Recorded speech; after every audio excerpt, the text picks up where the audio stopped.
evening, viewers. You're watching GW News Recap. I'm Azin Jamir, bringing to you the top stories of the week. Let's have a look at the headlines first. President of India, Draupadi Murmu, has appointed Nanda Kishore Yadav as the new governor of Nagaland. Two Indian Air Force pilots were killed after a Sukhoi Su-30 MKI fighter jet crashed in Assam's Karbi Anglong district on March 5. On the morning of March 5, 2026, Bihar woke up to a political earthquake when Nitish Kumar, the 75-year-old titan who has shaped the destiny of India's third most popular state for over 2 decades, filed his nomination papers for the Rajya Sabha. US and Israeli strikes struck several oil depots in Tehran and other regions of Iran on Saturday in what was the first known attack on the Islamic Republic's oil facilities.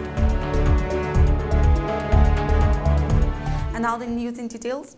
President of India, Draupadi Murmu, has appointed Nanda Kishore Yadav as the new governor of Nagaland.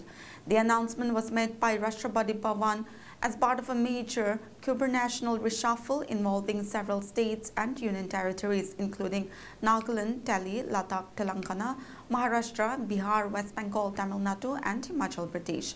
Nanda Kishore Yadav is a senior leader of the Bharatiya Janata Party and a member of the Rashtriya Swayamsevak Sangh.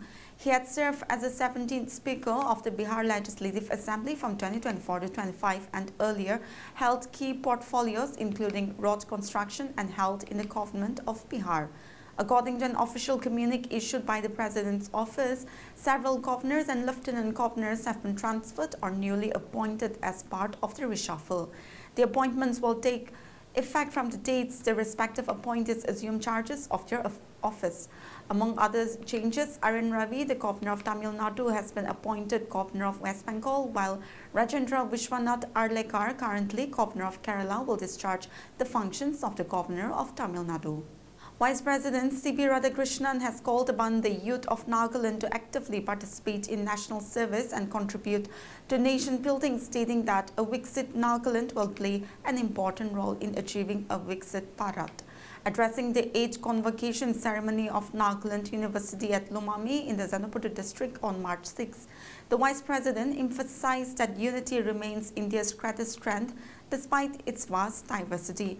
The Vice President also highlighted the transformative infrastructural development and peace initiatives witnessed in the Northeast region over the past decade under the leadership of Prime Minister Narendra Modi.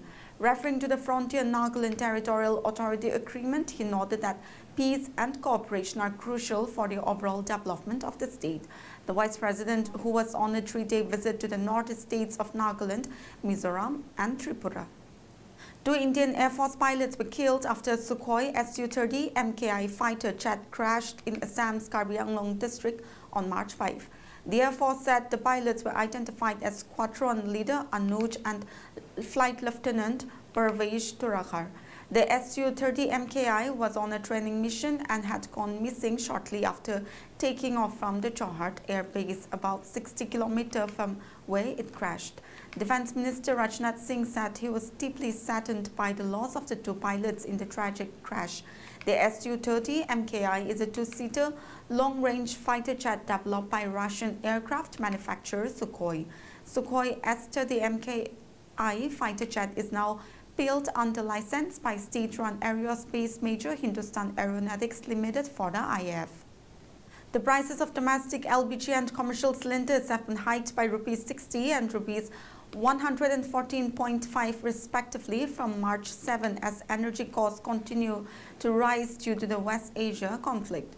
Domestic cooking gas will now cost Rs 60 more per cylinder from Saturday, while commercial LPG price rose by Rs 114.5 amid pressure on global energy markets and rising costs due to the West Asia conflict. Officials said there will be no revision in the retail price of petrol and diesel as oil marketing companies have enough cushion to absorb the rise in global crude prices. The price was last increased by Rs 50 last April.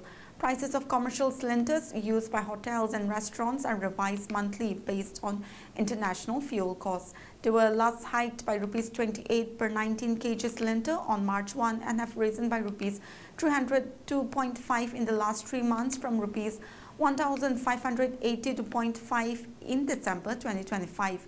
The development comes a day after the government invoked emergency powers under the Emergency Commodities Act of 1955 and directed refiners to increase production of liquefied petroleum gas for domestic customers due to supply constraints arising from the ongoing West Asia conflict. On the morning of March 5, 2026, Bihar woke up to a political earthquake. Nitish Kumar, the 75-year-old titan who has shaped the destiny of India's third most populous state for over 2 decades, filed his nomination papers for the Rajya Sabha, effectively bringing down the curtain on his remarkable tenure as Chief Minister.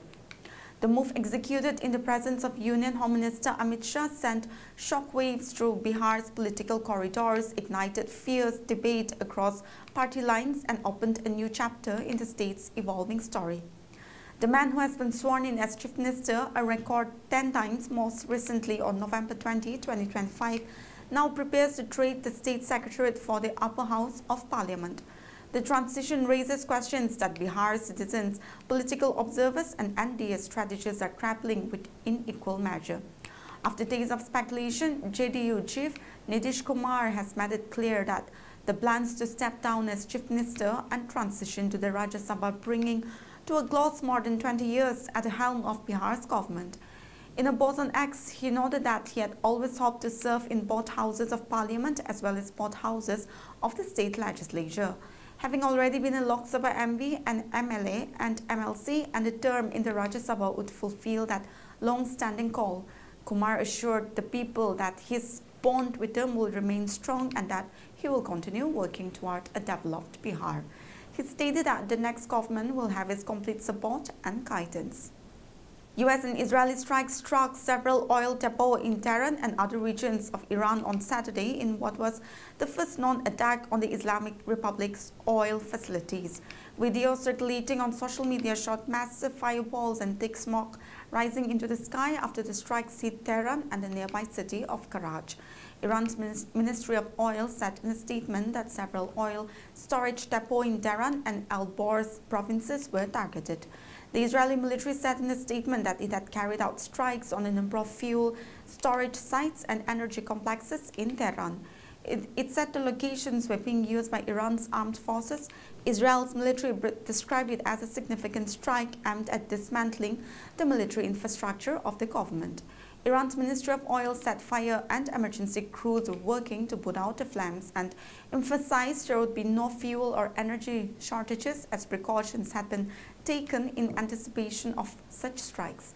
The Iranian Revolutionary Guard Corps said it had launched a new wave of attacks on Israel in retaliation. Israel Prime Minister Benjamin Netanyahu warned that the US-Israeli bombing campaign in Iran would continue. Well, viewers, that's it for this week's news recap. And for more news like this, you stay connected to Global Window. Goodbye.